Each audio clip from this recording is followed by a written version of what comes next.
happens when the sounds of irrelevance and invisibility creep up on you.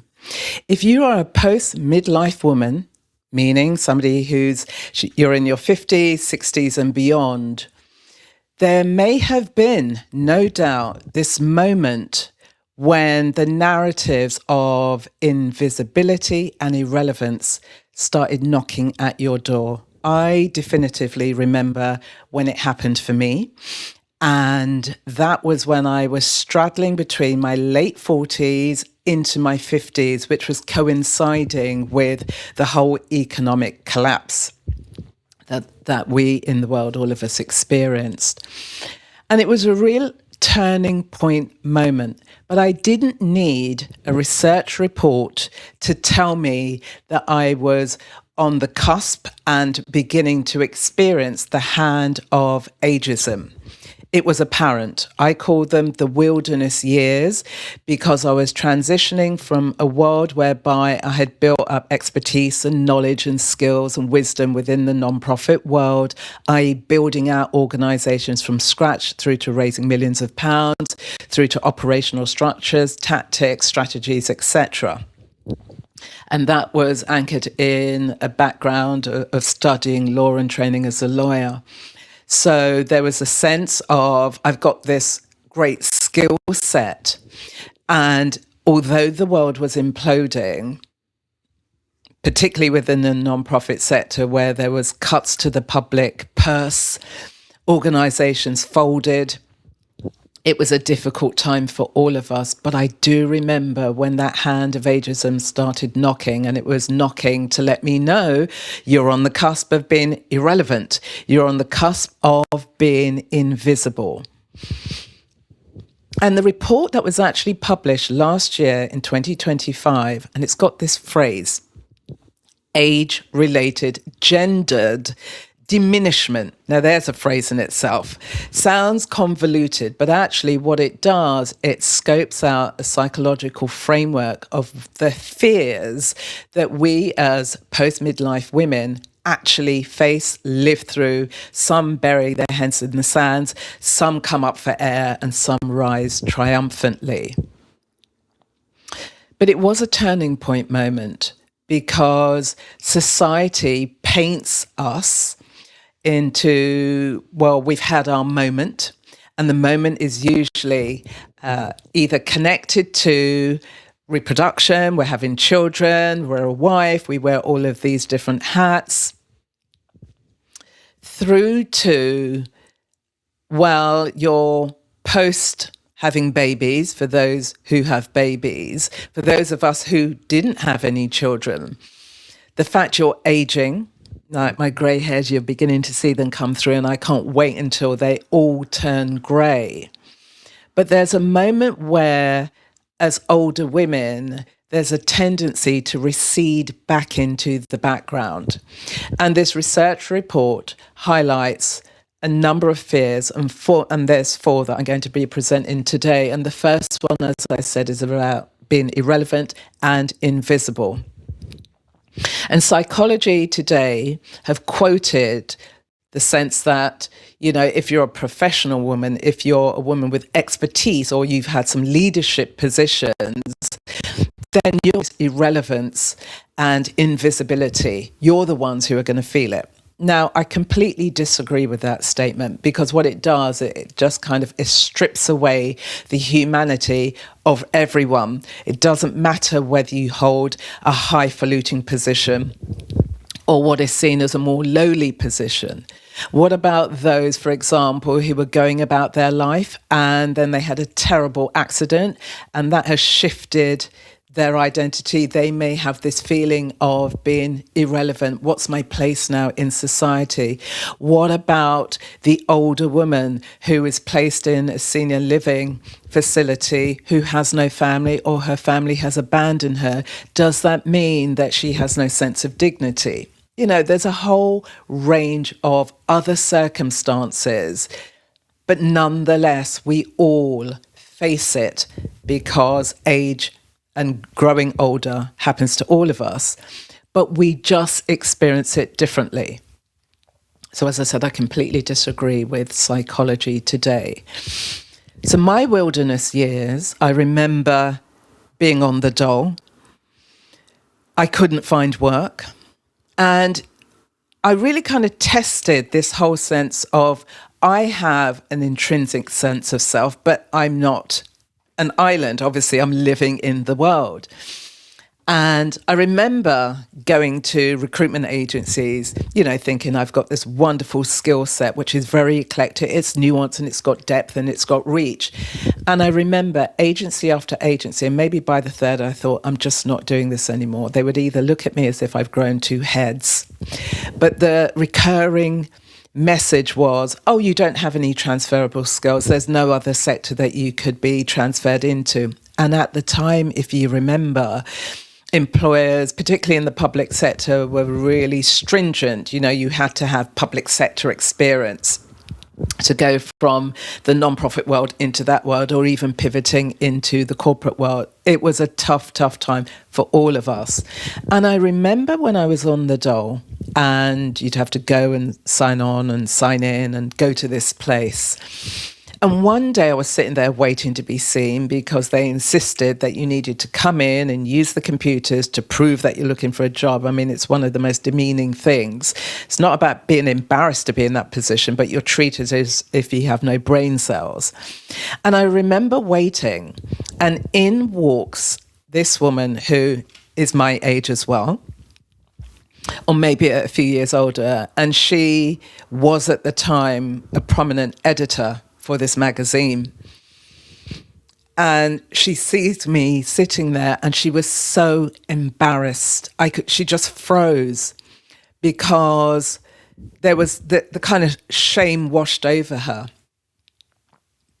because possibly in her eyes, she shouldn't be in the situation that she's in. But everybody sits in a dole office at one point in their lives or another, and there's nothing to be ashamed about. But I remember trying to transition between these disconnected worlds because of this economic downturn. And what I did was, I think I've got it here.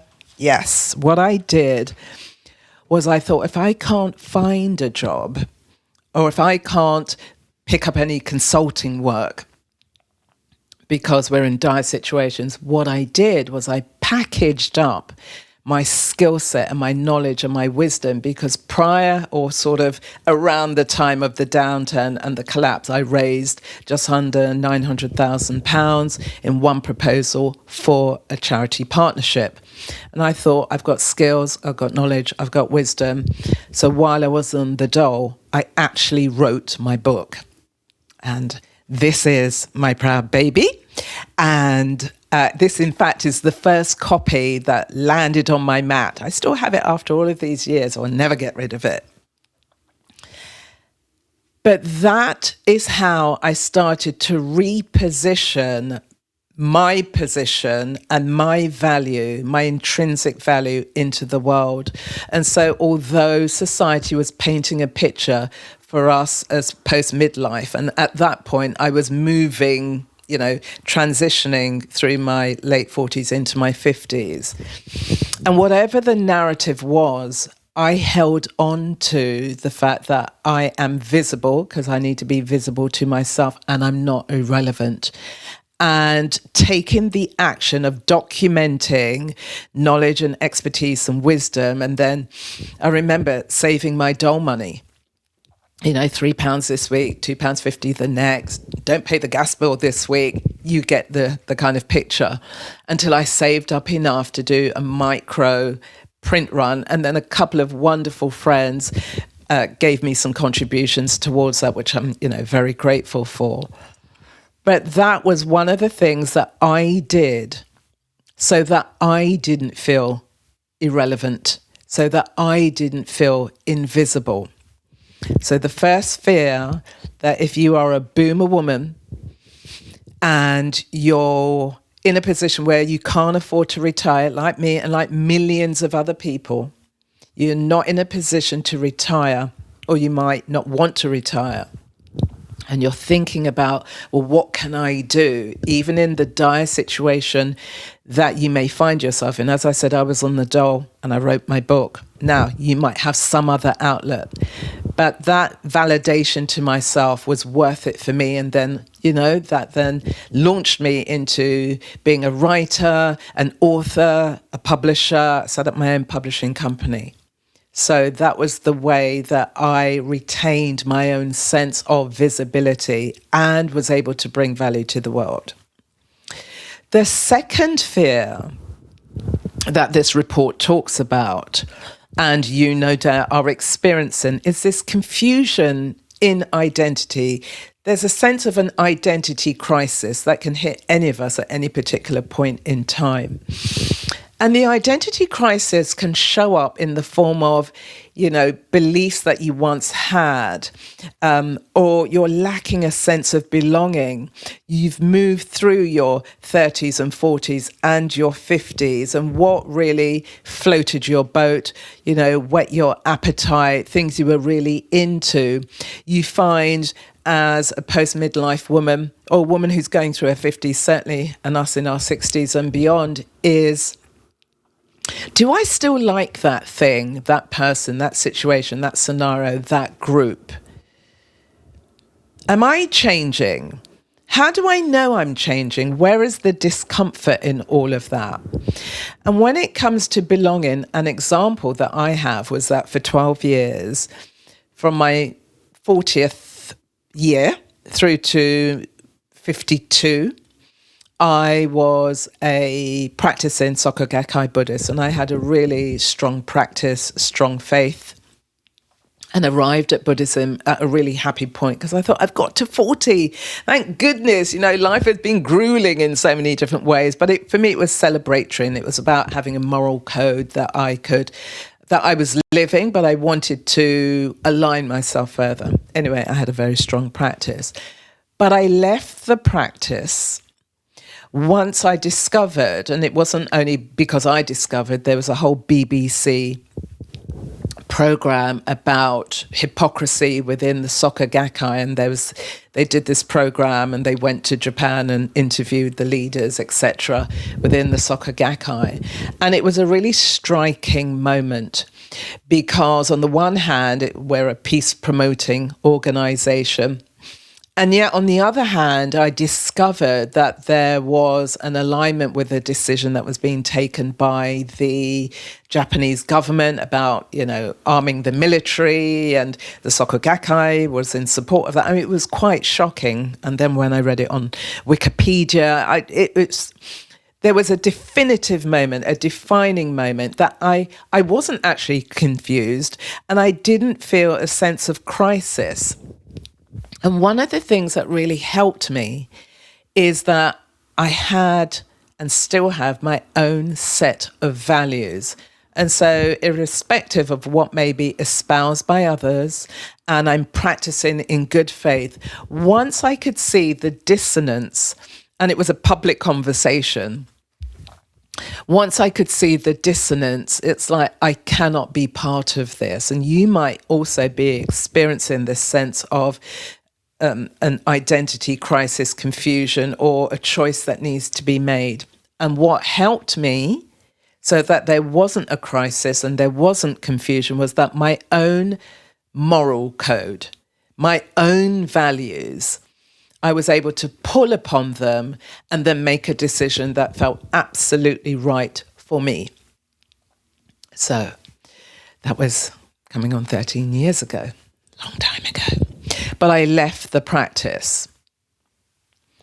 There's also a sense of, are you part of groups, online groups, offline groups, that you're just there? You feel as if you're a background character within this group. Just recently, where I could feel I don't belong here. I don't fit in here. I'm not aligned here. I'm not interested in this.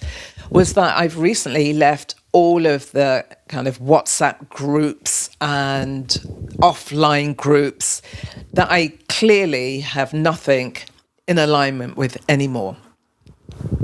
It's not anything to do with those people in the group necessarily, but it was my own recognition that I've either outgrown it or actually being in this environment is not sustenance for me. And I'm respecting what that means for me. So for you, are there any groups, associations, whether loosely or more, intrinsically, that you're a part of, but you don't want to be there? There's a decision to be made. You might also find yourself, as you're reinventing and as you're shifting, that, for example, you have a sense that you're a capable person. You've got evidence to support you with that. If you're, a post-midlife woman, you're in your 60s and your 70s. We have so much evidence to prove that we're competent and capable.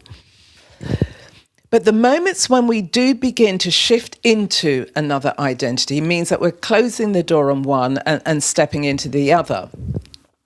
But sometimes that your own sense of capability doesn't automatically mean that you're capable in the world you're stepping into. And a great example of this was my retraining days as a software engineer. And I remember the moment with, I found an amazing mentor post my qualification, because I could feel there was still something that wasn't sitting right theoretically, and he was amazing. And I remember he set me this coding challenge, and it was a really simple one, and I froze. I don't know, my brain cells were just not connecting up, and he looked at me, I looked at him, we were staring, and I'm looking back at the code, and it was simple. And although I'd passed my exams, that's great, but my own curiosity led me to try and find answers to the gaps that I recognized were still there. And I'm so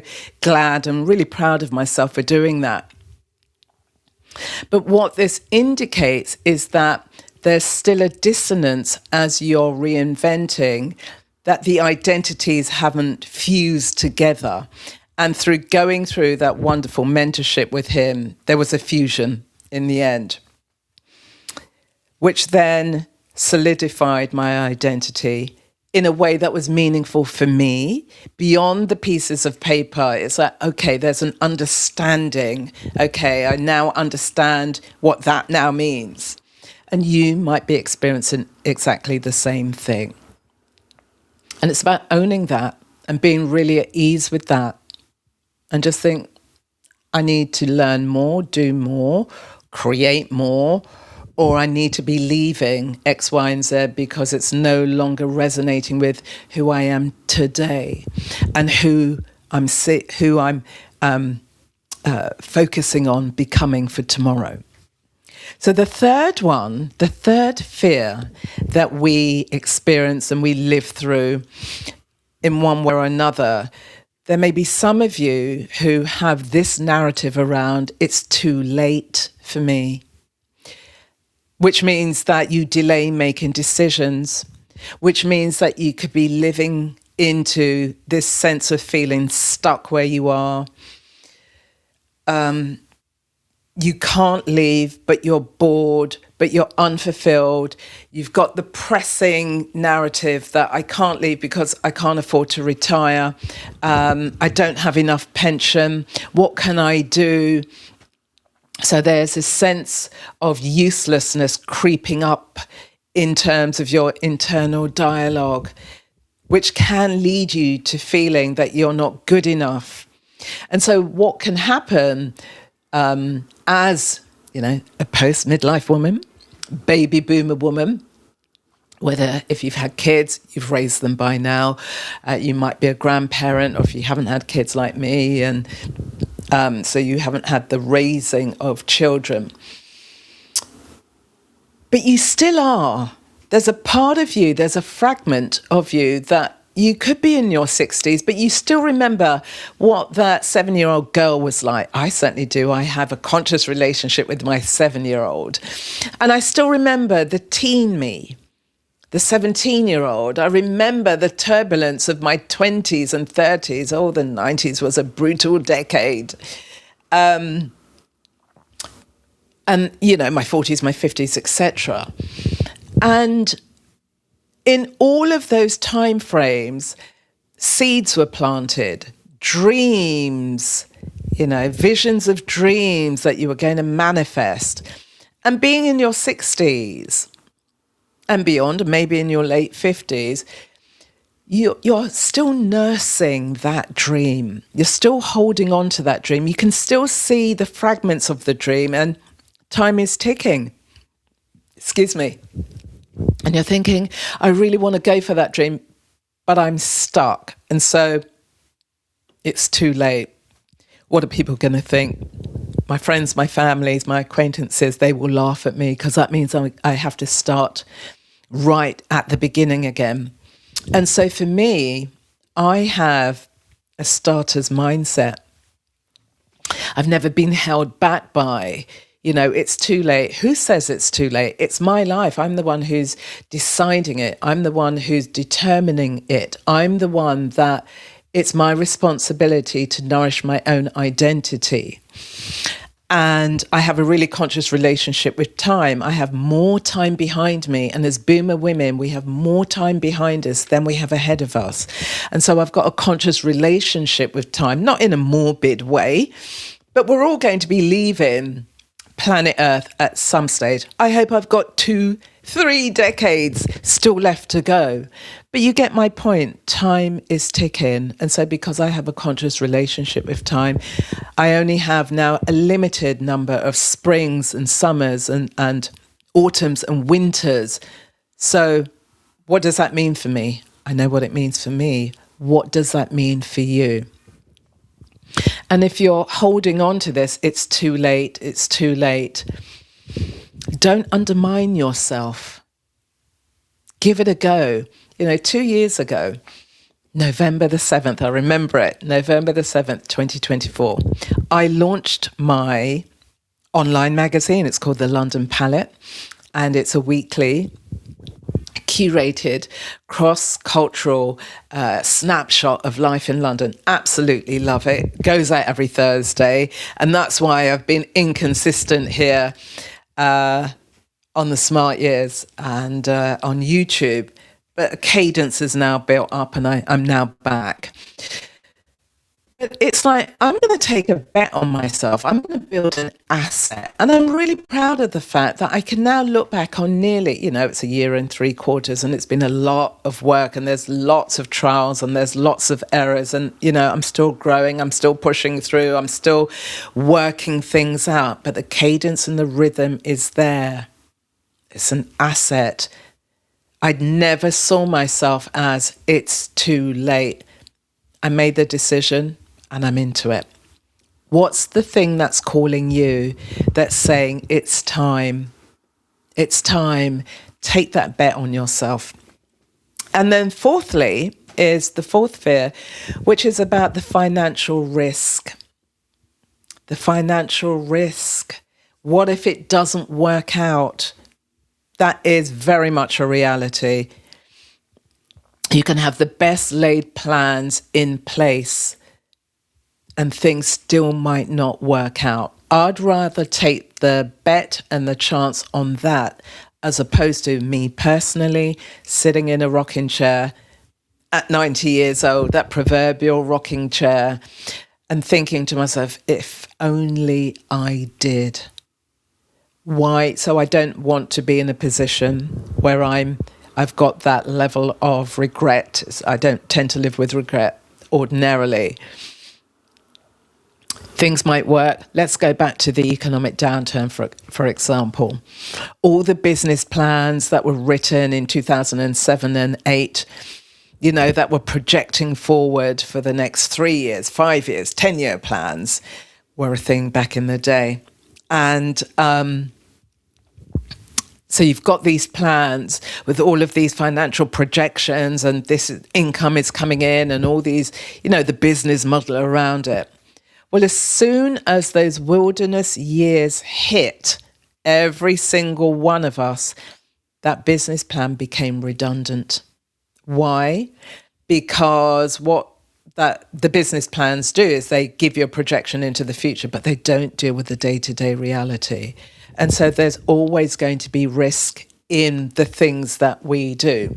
But we also need to weigh up that risk with this sense of the skills I have now as a boomer woman, as a post-midlife woman. Let me assess them. Where's the relevance? Can I find relevance? And one of the skills I have is being that synthesizer. We're really now in the era of the generalist, and hence why this idea of being industries of one. It's our time to rise, which is fantastic, and which really is the cornerstone of what the smart years evolution is. It's boomer women who are becoming industries of one. Now is the time. So the longer you leave it, the more you bury your head in the sand, but the more the desire to launch that thing, to write that book, that screenplay, whatever it is, that piece of music, that art, you know the thing that's calling you. If not now, when? So I want to leave you with that. If you're a boomer woman who's looking to reinvent her life and have these very legitimate fears, but how do you cross the chasm of those fears? Lean into what is valuable to you. What are those values that aid you? That you can begin to turn down the overwhelm of the narrative, the societal narrative that continues to smudge us out. But by having, for example, your own sense of values, pull on Venus as one indicator for that. Pull on those beautiful 6 decades of experience and expertise and wisdom. Pull on it. Because as you transition into the industry of one, which you are, but as a collection, we are industries of one, you're going to need to really appreciate the nuance of who you are. And if you are floundering slightly and you're not quite sure where to begin, then I have a freebie for you, and it's about helping you explore what could be 3 of your gold mines from your lived experience, and beginning to think about, is there connection or synergy between these gold mines that could be the start, the spark of an industry of one? Check out the link below. Or if you are a little bit more advanced and you think, I know I'm ready for a change and I would really like some strategic insight around this, then I do have a 2-hour VIP session that you can book into, where we'll get into the nuance and really kickstart this evolution. I'll put the link in the comment box below, but I'd also love to know which one of these fears or any other fear that you're currently sitting with. Are you the ostrich that's burying your head in the sand? Is that chatter of it's too late for me? Are you feeling a bit kind of starstruck and frozen? Well, here at the Smart Years, you can begin to unfreeze yourself and start to follow the calling. Anyway, I'll leave it there until I see you again very soon. Stay well, but put your comments in the comment box below, because I do want to be in dialogue with you, in conversation. We are post-midlife women who have still got chops and chutzpah. Stay well, and I will see you again soon. Bye.